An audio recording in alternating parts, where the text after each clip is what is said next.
अस्सलाम वालेकुम। फुटबॉलिस्तान के नाज़रीन को एक बार फिर हम ड्रेसिंग रूम में खुशामदीद कहते हैं। आज हम बात करेंगे आलमी कप के ग्रुप ई और एफ के दूसरे मरले के मैचेस पर। दूसरे मरले में क्या हुआ, किस टीम ने अपसेट किया, कौन सी टीम अपने सफ़र पे आगे चल रही है, इस हवाले से इकराम हमें आगे ही देंगे। जी इकराम, ग्रुप ई की क्या पोजीशन है? तो ग्रुप ई अभी ऐसी सिचुएशन में आ चुकी है कि ग्रुप को टॉप कर रहे हैं स्पेन, जो प्लेयर फेवरेट भी आते हैं इस ग्रुप के। सेकंड नंबर पे आ रहे हैं जापान, एक बड़े अपसेट के बाद जर्मनी के ऊपर उन्होंने विन हासिल किया और ये इस पोजीशन पे आए हैं। थर्ड नंबर पे आए कोस्टा रिका, जिन्होंने जापान को बीट किया और 3 पॉइंट हासिल किए। और लास्ट पे किसी ने एक्सपेक्ट भी नहीं किया था, अनएक्सपेक्टेड था ये, कि जर्मनी जैसी जायंट नेशन इस ग्रुप के बॉटम में होगी। वो अभी सर्वाइव भी कर रहे हैं इस ग्रुप में, क्योंकि ये इनका मैच डिपेंड करता है जापान के ऊपर। अगर जापान अपना नेक्स्ट मैच हार गई और ये जीत गए तो ही आ सकते हैं नॉकआउट्स जर्मनी के आखिर लिए। में किससे खेलेगा? जर्मनी आखिर में खेलेंगे कोस्टा रिका के साथ। तो कोस्टा रिका के भी इक्वल चांसेस हैं आने के। तो जब बढ़ते मैचेस की तरफ इस ग्रुप के जो हुए थे, तो फर्स्ट मैच था जापान और कोस्टा रिका, और मैच से पहले यहाँ पे क्लियर फेवरेट्स आ रहे थे जापान, क्योंकि उन्होंने जर्मनी के सामने जो परफॉर्मेंस दी थी, तो किसी को ये नहीं लगा था कि ये कोस्टा रिका से छोटी नेशन के सामने हार जाएंगे। लेकिन एंड टाइम पे शोकर हो गया, उन्होंने 80 मिनट में एक गोल कंसीड किया और वो गोल काफ़ी था इनको शिकस्त के लिए। और तीन पॉइंट सिक्योर किए कोस्टा रिका ने, और वो इस टेबल के रेस में फिर से वापस आ गई। तो बात करें इस ग्रुप के दूसरे मैच की, ये मैच डिपेंड कर रहा था जर्मनी के ऊपर, क्योंकि जर्मन फैंस चाह रहे थे कि जर्मनी को हर हाल में ये मैच जीतना चाहिए और वो आगे हैं। लेकिन जर्मनी ने अपने फैंस को डिसअपॉइंट किया, क्योंकि पहले उन्होंने एक गोल कंसीड किया और लास्ट टाइम पे उनके सब्स्टिट्यूट प्लेयर ने वो इक्वलाइजर स्कोर किया और जर्मनी की होप बढ़ा दी। जर्मनी अभी भी अलाइव है इस ग्रुप में, लेकिन मुझे नहीं लगता कि जर्मनी इस सब ड्रामे के बाद इस ग्रुप से निकल पाए। ये 4 बार की विनिंग, 4 बार ट्रॉफी उठाने वाली टीम एकदम इस साल कैसे नर्वस हो गई? ऐसा है कि मतलब जो टीम कप जीतती है, जो उनका स्क्वाड होता है उस साल का वर्ल्ड कप का, वो एकदम एक्सपीरियंस स्क्वाड होता है। जैसे कि आप नोट करें फ्रांस के साथ यंग और एक्सपीरियंस का मिक्सचर था, तो वो जीत गए। लेकिन जब world cup post world cup के बाद जो दूसरा वर्ल्ड कप आता है, तो एकदम ये स्क्वाड चेंज होता है और प्लेयर को एक दूसरे के साथ कोऑर्डिनेशन बनाने में थोड़ा टाइम भी लगता है। तो इसलिए मुझे यही लगता है कि प्लेयर के बीच में आपस में कोऑर्डिनेशन सही नहीं है, इसलिए जर्मनी फेल कर रही है अपने ग्रुप को टॉप करने की। टॉप तो क्या, मुझे लगता है सेकंड भी नहीं आ पाएंगे। वो मुश्किलात में हो सकता है ये अपना वापसी का सफ़र करें। जी, दूसरी बार लगातार ये ग्रुप टॉप जाएं और ये डिसअपॉइंटिंग बात होगी जर्मन फैंस के लिए। लेकिन होप करते हैं जर्मनी भी आगे आ जाए, क्योंकि अगर बड़ी टीमें इस वर्ल्ड कप में पहले ही नॉकआउट होंगी तो वर्ल्ड कप का मज़ा ही चार खत्म हो जाएगा, 4 में खत्म हो जाएगा वर्ल्ड कप का। जी इकराम, हम आते हैं ग्रुप एफ की जानब। एफ ग्रुप में वाहिद मुस्लिम टीम मराकश ने तारीखी कारनामा अंजाम दिया। इस मैच से पहले आप अपने हवाले से बताएं कि इस ग्रुप का स्टार्ट कैसे हुआ? जो अगर हम इस ग्रुप की तरफ बढ़ें तो ग्रुप में टॉप पे आ रहे हैं क्रोएशिया 4 पॉइंट्स के साथ, और सेकंड नंबर पे किसी ने एक्सपेक्ट भी नहीं किया था, अनएक्सपेक्टेड पिक हो सकता है ये बहुत से लोगों के लिए, लेकिन मोरक्को एक स्ट्रॉन्ग साइड के बावजूद भी पिछले वर्ल्ड कप में थोड़ा क्रम्बल हो गई थी, लेकिन इस वर्ल्ड कप में वो अपना फॉर्म फिर से पा चुके हैं और वो इस ग्रुप में सेकंड आ गए हैं। एक गोल्डन जनरेशन बेल्जियम को पीछे छोड़ दिया उन्होंने। और अब बात करें तो तीसरे नंबर के जो बेल्जियम, और फोर्थ पे कनाडा वो दूसरी टीम है जो इस वर्ल्ड कप से नॉकआउट हो चुकी है आफ्टर कतर जो थे। कनाडा ने अपना सफर मुकम्मल जी, बस रस्मी एक मैच खेलना है जी, कंसेक्यूटिव 2 मैचेस वो हार चुके हैं, तो इसलिए वो नॉकआउट हो चुके हैं। तो हम लोग अगर मैचेस की तरफ बढ़ें तो जो पहला मैच था वो क्रोएशिया वर्सेस कनाडा का था। तो कनाडा ने इधर हिस्ट्री बना दिया, उन्होंने वर्ल्ड कप का फास्टेस्ट गोल स्कोर किया जो 1 मिनट 20 सेकंड में था, जो राउंड ऑफ के 2 मिनट्स बता रहे हैं, और वो था अल्फांसो डेविस। ये प्लेयर कनाडा की हिस्ट्री में पहले प्लेयर है जिन्होंने वर्ल्ड कप में स्कोर किया है और तेज़ तरीन गोल भी किया वर्ल्ड कप में, और अपने नेशन के लिए भी पहला वर्ल्ड कप गोल था इनका, जो इनका आखिरी भी हो सकता है क्योंकि ये लोग नॉकआउट हो चुके हैं ग्रुप से।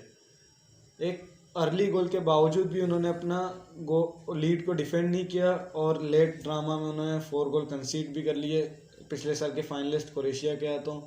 तो क्रोएशिया को मैं फिर से इस साल, मैंने पहले ही बोला है कि मैं फिर से इस साल उनको सेमीफाइनल में देखना चाहता हूँ, क्योंकि एक बहुत ही एक्साइटिंग टीम है। इनके पास यंग टैलेंट और एक्सपीरियंस प्लेयर जैसे इनके कैप्टन लूका मॉड्रिच हैं, एकदम फुल मिक्सचर इनका सही बैठता है, और इनके कोऑर्डिनेशन भी बहुत अच्छी है इन दोनों जनरेशन्स की। तो मुझे लगता है मैं इनको फिर से इजीली सेमीफाइनल में देखता हूँ, और ये इंग्लैंड को फिर से भी हरा सकते हैं, कि इंग्लैंड भी एक टॉप फेवरेट है। लेकिन हम लोग अगर बात करें ब्राज़ील की, तो ये ब्राज़ील जैसी टीम को नहीं जीत पाएंगे, क्योंकि ये मोरक्को जैसी टीम के सामने थोड़े क्रम्बल हो गए थे, ड्रॉ कर लिया था, पॉइंट ड्रॉप किए थे। तो बात करें दूसरे मैच की, इस ग्रुप का मैच मराकश जी, ये वर्ल्ड कप का तीसरा अपसेट हो गया है, क्योंकि बेल्जियम, जो गोल्डन जनरेशन बेल्जियम आप कह सकते हैं, वो हार चुकी है, और वो उनके ऊपर भी खतरा आ चुका है अर्जेंटीना और जर्मनी की तरह कि वो ग्रुप हो जाएं, क्योंकि मोरक्को ने 2 गोल्स के साथ बेल्जियम को डिफीट कर दिया है। तो बात करें मैच के डिटेल में, तो मोरक्को ने पहले भी एक एक्सेप्शनल गोल स्कोर किया था फ्री किक से, जो उनके प्लेयर हैं हकीम जिएच, लेकिन पता नहीं कुछ कंट्रोवर्शियल रीज़न की वजह से उसको डिसअलाउ कर दिया गया। वीआर बोलते कि वो प्लेयर को टच हुआ, लेकिन सब जानते कि टच ही नहीं हुआ था प्लेयर को, और ये पता नहीं क्यों हुआ, डिसअलाउ हो गया गोल, किसी को समझ में नहीं है। लेकिन मोरक्को ने भी लेट 2 गोल स्कोर किए, सेम फ्री किक से, एक डिफिकल्ट एंगल से स्कोर किए उनके प्लेयर ने, और दूसरा काउंटर अटैक का गोल था। उनका स्टार अशरफ हकीमी जी, अशरफ हकीमी सही।